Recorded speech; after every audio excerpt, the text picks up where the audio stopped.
school rating idea that has now come to India is a very powerful idea. What it does actually is that it gives you a different way of judging quality of a school. So far in India we have been focused on mostly on the inputs. Does the school have a proper building? Does it have infrastructure? Does it have drinking water facility? Does it have sort of toilets separate for boys and girls? So all of those things are in a way important, but they are all inputs.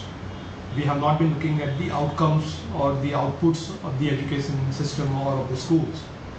And the school rating can combine inputs as well as outcomes. And so you have a rating which is more composite, more comprehensive, and also gives you a better information about the quality of not just the input, but also of education. Right? And I think that is probably a far better way of deciding which schools should be recognized and which schools should not be recognized. And particularly with the Right to Education Act that we have passed, which focuses almost purely on input criteria to decide which school should be recognized. And that is going to be, in a sense, a very retrograde, regressive step. And a school rating system which is based on input as well as outcomes is a better way of moving forward.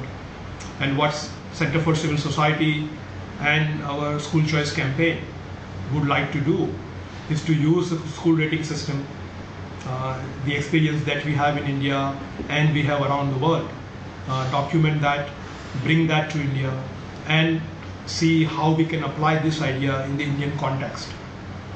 So it does two things. One, it gives schools a way to judge themselves, how well they perform, right? And also gives information to the parents to decide which school is more suitable for their child. So the rating could actually be even more fine-tuned. You can decide whether the school focuses more on extracurricular activities like music and sports, and gives emphasis to those areas of child development within the school. So depending on the purpose that we have at home, at hand, we could decide how best to use the rating system to create competition around quality and to create informed decisions by the parents in choosing right school for their child. This is the first pilot project in India that Grey Matters Capital is supporting, conducted by MCRIL, which is a microfinance rating agency in India. And they have now started rating schools in Hyderabad. This is a very good initiative.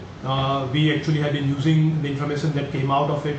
I personally have been involved in designing some of the parameters that went into the pilot project. What we need to do is figure out how to make it cost effective. And this is where I also see a possibility of public-private partnership. Right? We know from the experience in the financial markets that rating, if paid for by private companies, creates a bias towards unfair rating. And therefore it's important that the rating that we do of the schools can probably be paid for by the public sector, by the appropriate government agencies, which bear much of the cost of rating. Some cost could be passed on to the schools in terms of the fees for being part of the program. Right? But by combining a public-private funding mechanism for the cost of the rating system would create a more robust, I think more accountable and more transparent system of rating. And I think that is also one way to, in a sense, bridge the gap in financing, because it's not going to be cheap to do a good rating of a school.